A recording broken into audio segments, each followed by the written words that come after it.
Good morning all of you. नमस्कार सभी को। गैलेक्सी लिटरेरी स्टडी में आपका बहुत बहुत स्वागत है। जैसा कि आप देख रहे हैं, एक पोइम का नाम है टू ऑटम और उसका एक चित्र लगा है। लाइनें हैं, फर्स्ट पैराग्राफ है। पूरी पोइम 3 पैराग्राफ में है। ये फर्स्ट पैराग्राफ है और ये पैराग्राफ की लाइन्स को एक इमेज जो लगी हुई है ये पूरी तरह से डिस्क्राइब कर रही है। इसको आप देख के समझ सकते हैं। ऑटम का जो सीजन होता है इस तरह का होता है और यही सारी चीज़ें यहाँ पर बताई गई हैं लाइन्स में। ये जो पोइम है विंचेस्टर में लिखी गई थी सितंबर 1819 में और 1820 में बर्लिन में प्रकाशित हुई थी बाय जॉन कीट्स, जो कि रोमांटिक पोइट हैं। इमेजिनेशन जिसकी विशेषता है, रोमांटिक पोइट्स की इमेजिनेशन, हाई इमेजिनेशन इनकी विशेषता होती है। वही चित्रण किया है यहाँ पे। जैसा कि आप इन लाइंस को पढ़ के एक बार पढ़ के समझेंगे, देखेंगे, जानेंगे तो आपको पूरी तरह से समझ आ जाएंगी। लाइंस पूरी तरह से बहुत ही डिटेल्ड चित्रण किया है, डिस्क्रिप्शन दिया है इन्होंने कि जो सीजन होता है ऑटम का वो कैसा होता है। हालांकि ये जो पोएम लिखी है उन्होंने, जो कि अधिकतर पोइट जो होते हैं लिखते हैं बसंत के बारे में, बसंत सबसे खूबसूरत सीजन होता है, लेकिन यहाँ पे उन्होंने बसंत स्प्रिंग सीजन को ना लेकर ऑटम सीजन को की खूबसूरती को दर्शाया है। तो इसको स्टार्ट करते हैं। पहली लाइन है जिसकी, season of mists and mellow fruitfulness, close bosom friend of the maturing sun. Season of mists, तो सीजन ऑफ मिस्ट्स जो है, मिस्ट मीन्स होता है नमी। यहाँ पे जो मिस्ट होती है, हवा में नमी होती है पतझड़ के सीजन में, जो कि जो सूर्य की गर्मी से सूर्य के निकलता है, गर्मी पड़ती है जमीन पर, जमीन के अंदर से जो नमी खींच कर लाता है वो मिस्ट होती है सीजन में, इस सीजन में, पतझड़ के सीजन में। एंड मेलो फ्रूटफुलनेस, और ऐसा आपको जानते होंगे, जानकारी होगी कि पतझड़ के मौसम में फूल की बजाय क्या होते हैं, फल ज़्यादा होते हैं। और फल कैसे होते हैं, रसीले, रस भरे। फलों के जो उसमें रस भर जाता है, पूरी तरह से पल्लवित होते हैं फल। और कहा है जो सीजन जो होता है ऑटम का, पतझड़ का, close bosom friend of the maturing sun. Bosom friend बताया है, बूजम फ्रेंड मतलब क्लोज, घनिष्ठ मित्र बताया है पतझड़ को। किसका, मैच्योरिंग सन, जो सूर्य होता है, जो मैच्योर हो रहा है।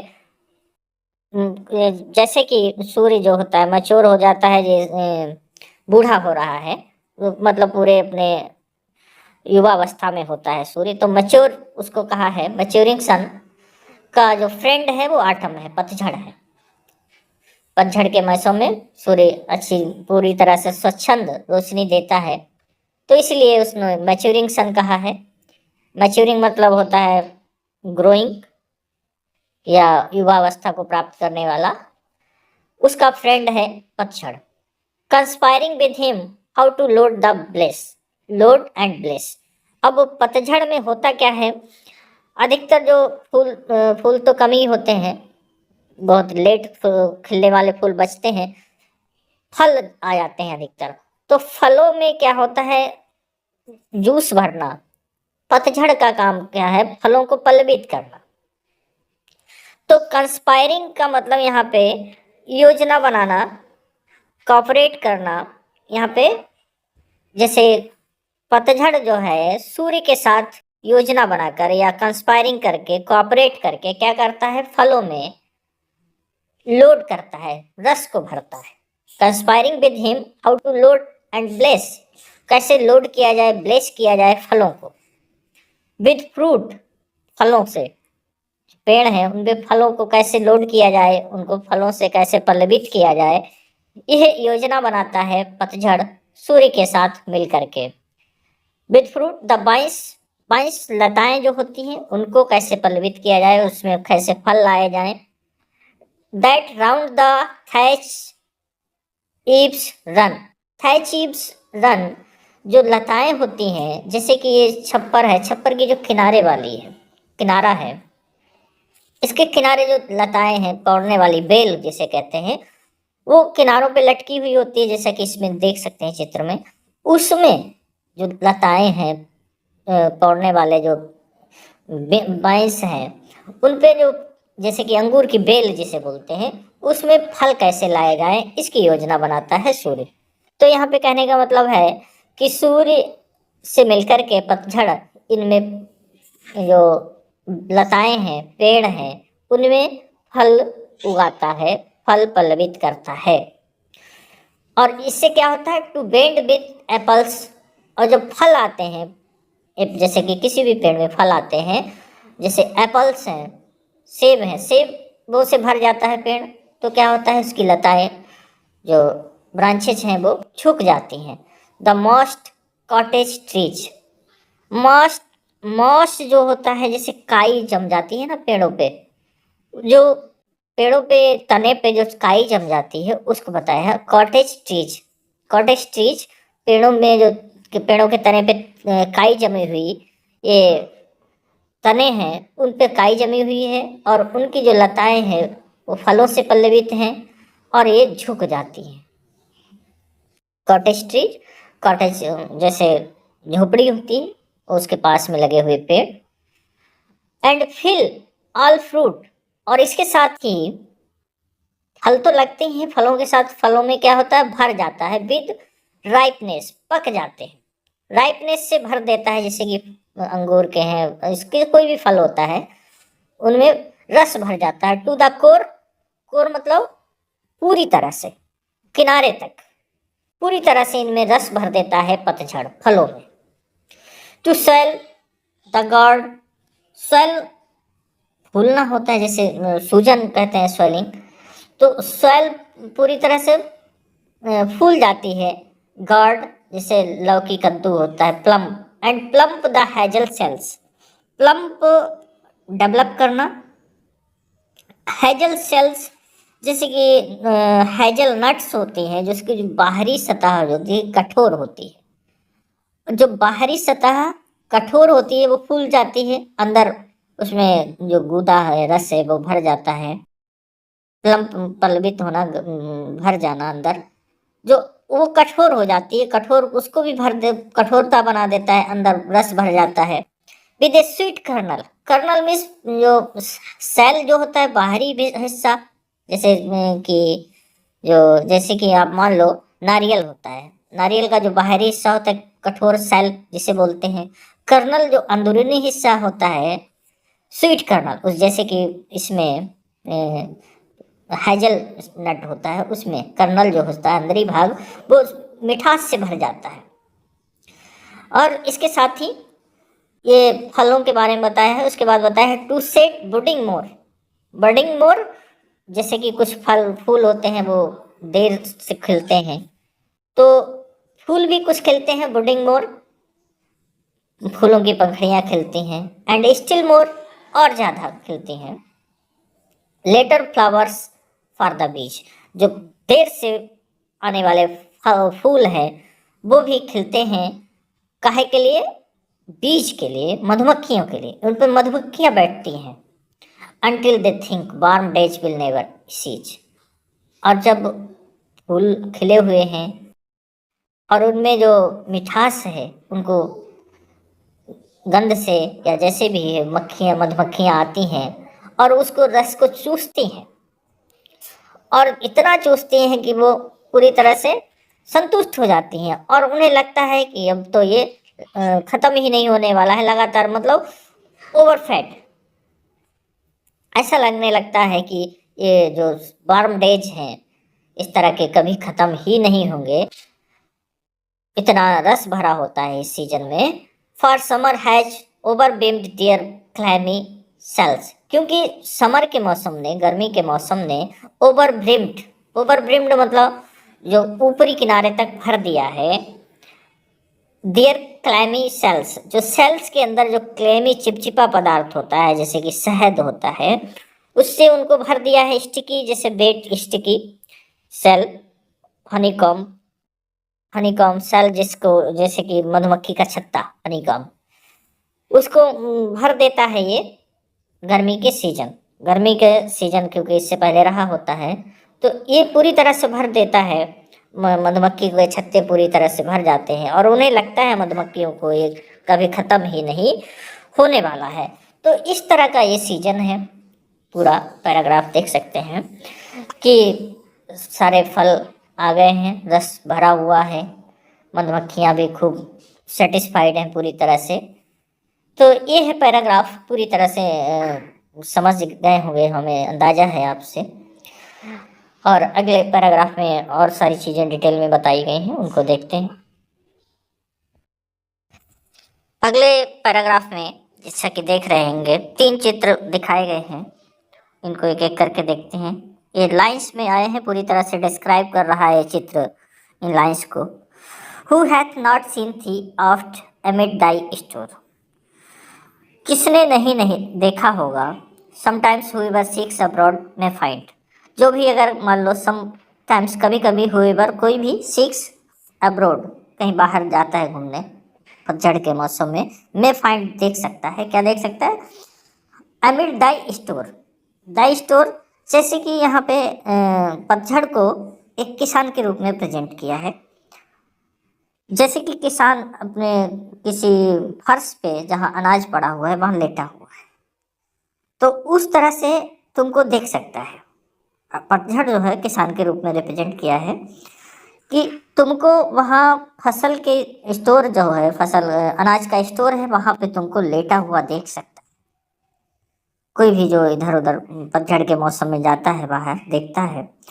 थी sitting careless on A granary floor, थी मतलब तुमको सिटिंग बैठा हुआ देख सकता है। केयरलेस मतलब एकदम careless on A granary floor. Granary means होता है अनाज की फ्लोर, फर्श पर जहाँ अनाज पड़ा हुआ है, जब जैसे कि खेत में अनाज खड़ा होता है वहाँ पे तुमको देख सकता है केयरलेस, एकदम केयरलेस खड़ा हुआ लेटा हुआ, जैसे कि चित्र में दिखाया गया है। इस तरह से तुमको पतझड़ को देख सकता है।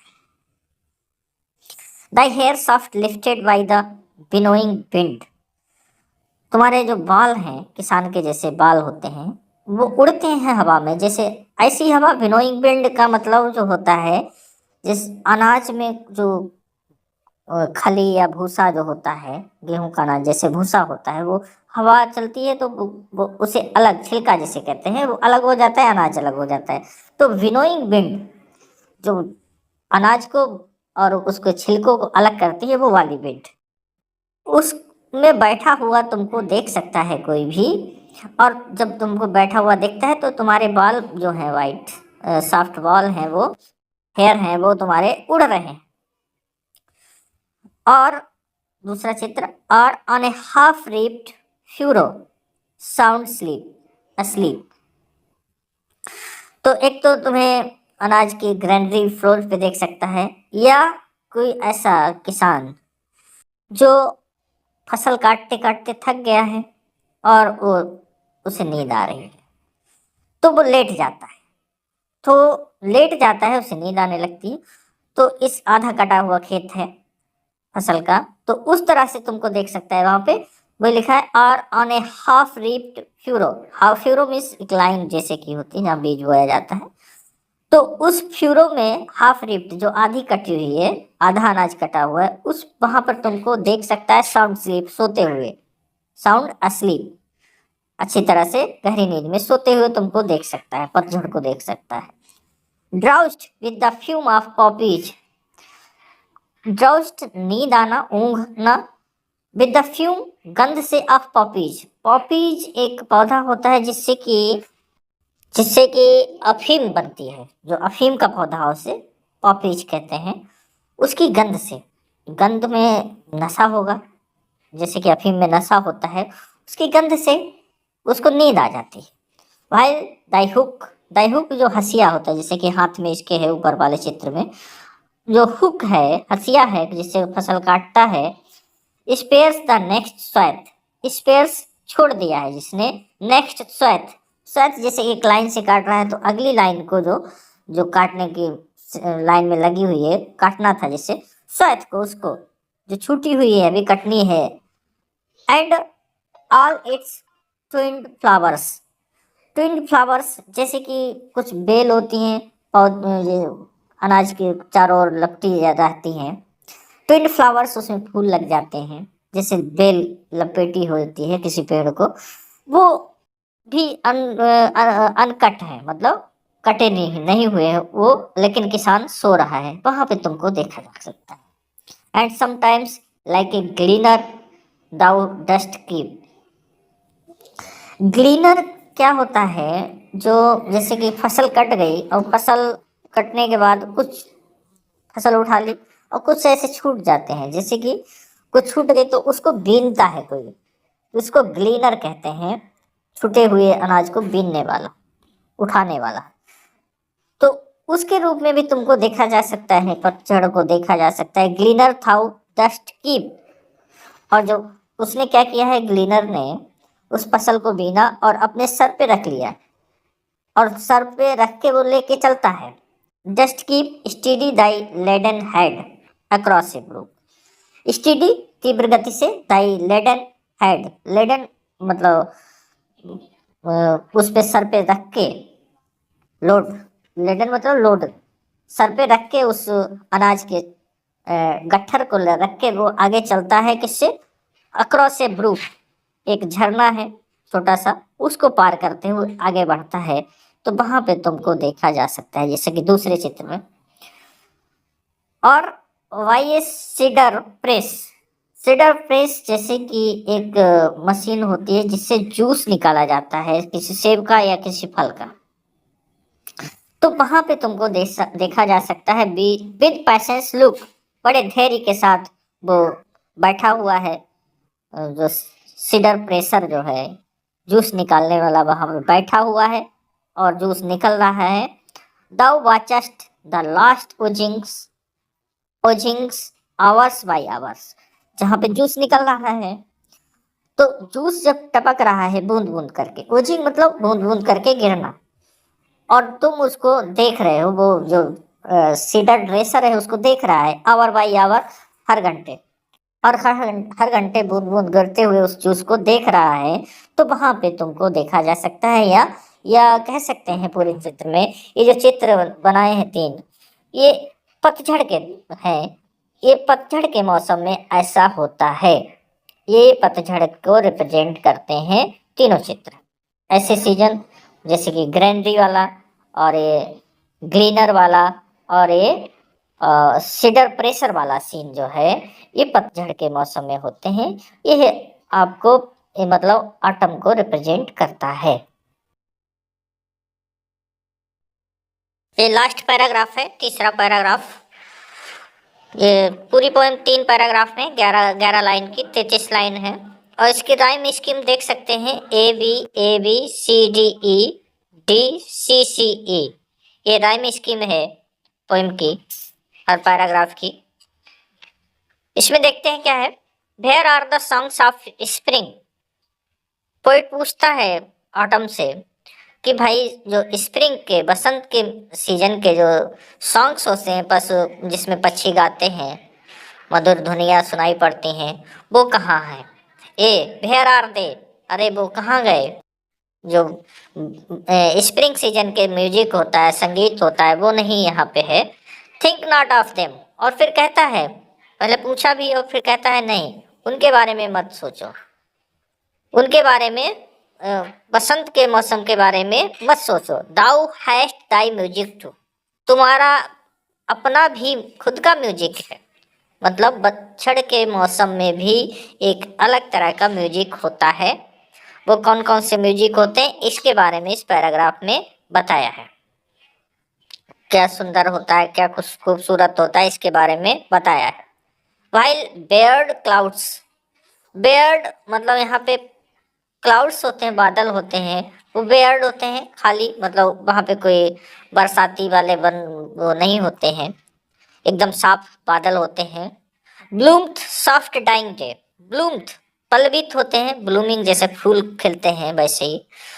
सॉफ्ट डाइंग डे, सॉफ्ट मधुर, सॉफ्ट मधुर कह सकते हैं, वैसे तो नम्र होता है। डाइंग डे, डाइंग डे का मतलब होता है शाम का समय। सॉफ्ट डाइंग डे के समय, शाम के समय बादलों में एक अलग ही तरह का सुंदरता दिखाई पड़ती है। जैसे कि सूर्य जब छिपता है, चित्र में देख सकते हैं, लालिमा छाई रहती है। And touch the stubble place with रोजी ह्यू। रोजी गुलाबी कलर, ह्यू मीन्स कलर होता है। स्टबल जो खेत होते हैं उसमें जो फसल तो काट ली जाती है, जो नीचे जड़ें बच जाती हैं। कुछ जड़ें ऐसी होती हैं जैसे तने जैसे बोलते हैं, जैसे कि चिड़िया बैठी हुई है, इस पे देख सकते हैं बिल्कुल सामने। वो उन तनों पर जो जड़ें हैं, थोड़ी सी ऊपर से काटा जाता है तो जड़ें बची हुई होती है, उन पे ये रोजी ह्यू गुलाबी कलर की शाम की रोशनी पड़ती है और बहुत ही सुंदर दृश्य दिखाई पड़ता है। और क्या होता है, देन इन बेलफुल कॉयर। बेलफुल जैसे बिलाप करता हुआ, कॉयर कॉयर होता है जो ग्रुप में गाया जाने वाला गीत। The small gnats mourn. Gnats मक्खी होती है काटने वाली, जैसे कि आप देख सकते हैं ये चित्र में सफेद मक्खी, सफेद पंख वाली मक्खी, इस तरह की नट्स होती हैं। तो एक झुंड में वो गाती हैं, जैसे कि बिलाप कर रही हो। मोर्न मीन्स बिलाप करना। अमंग द रिवर सैलोज, जैसे कि उथली नदी है उसके पास।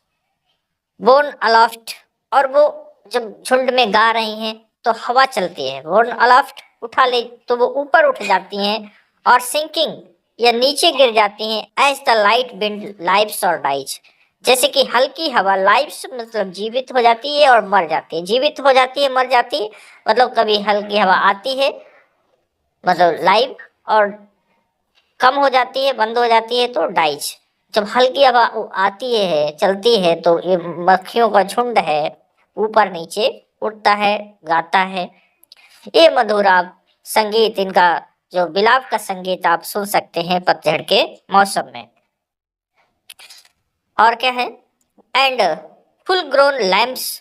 फुल ग्रोन लैम्प्स जो फुली डेवलप्ड, जो बड़े जो लैम्प होते हैं मेमने, लाउड ब्लीट, चिंघाड़ते हैं, चिल्लाते हैं। फ्रॉम हिली बॉर्न। हिली मीन्स पहाड़ी, बॉर्न मीन्स यहाँ पे एरिया, क्षेत्र है, छिल पहाड़ी क्षेत्र से, जैसे कि पीछे चित्र में देख सकते हैं। ये जो लैम्प है इनको आप चिल्लाते हुए सुन सकते हो पतझड़ के मौसम में। तो एक तो हो गया नट्स, दूसरा हो गया लैम्प्स, और तीसरा है has cricket sings. Has cricket जैसे झाड़ियों में रहने वाला झींगुर होता है, क्रिकेट्स झींगुर होते हैं, वो अपने गीत गाते हैं। And now with treble soft. Treble soft का मतलब होता है हाई पिच, मोटी आवाज में गाते हैं। बड़ी चिड़चिड़ाने वाली जैसी आवाज आप सुन सकते हैं, जो झींगुर की आवाज होती है। Treble soft. The redbreast whistle from a garden croft. Redbreast एक पक्षी होता है जिसको रॉबिन बर्ड कहते हैं। रॉबिन रेड ब्रेस्ट कहते हैं, जैसे सीने पे लाल कलर का होता है, उसके चिन्ह लाल कलर का होता है सामने। वो उसके विसल पुकार को, आवाज को सुन सकते हैं। From a garden craft. Garden craft जैसे कि घर से लगे हुआ कोई गार्डन है, किसी झोपड़ी से लगा हुआ गार्डन, उससे उसकी आवाज को आप सुन सकते हैं। और क्या है, एंड गैदरिंग सॉलोज। जो सॉलोज हैं, जिस पक्षी है, जैसे कि चित्र में देख सकते हैं ऊपर उड़ रहे हैं आसमान में। सॉलोज ट्विटर इन द स्काईज, जो अब यहाँ से जा रहे हैं, माइग्रेट हो रहे हैं दूसरी जगह जहाँ की गर्म मौसम होगा, यहाँ क्योंकि ठंड आने वाली है, तो वहाँ वो माइग्रेट हो रहे हैं। उनके ट्विटरिंग की आवाज को, चिड़चिड़ाहट की आवाज को, जो झुंड में जा रहे हैं, उनको आप आसमान में उड़ते हुए सुन सकते हो। तो ये है पतझड़ का मौसम, और ये इसका दृश्य और इसका मधुर संगीत और सारी चीजें, जैसे कि पिछले पैराग्राफ में देखी, वो पूरी तरह से बड़े ही डिटेल में जैसे कि बताया गया है पूरी पोइम में। तो इसको आप समझ सकते हैं आसानी से। इसी के साथ इस पोइम को फिनिश करते हैं। अगली पोइम एक नई पोइम के साथ फिर से उपस्थित होंगे। तब तक के लिए सभी को नमस्कार, धन्यवाद।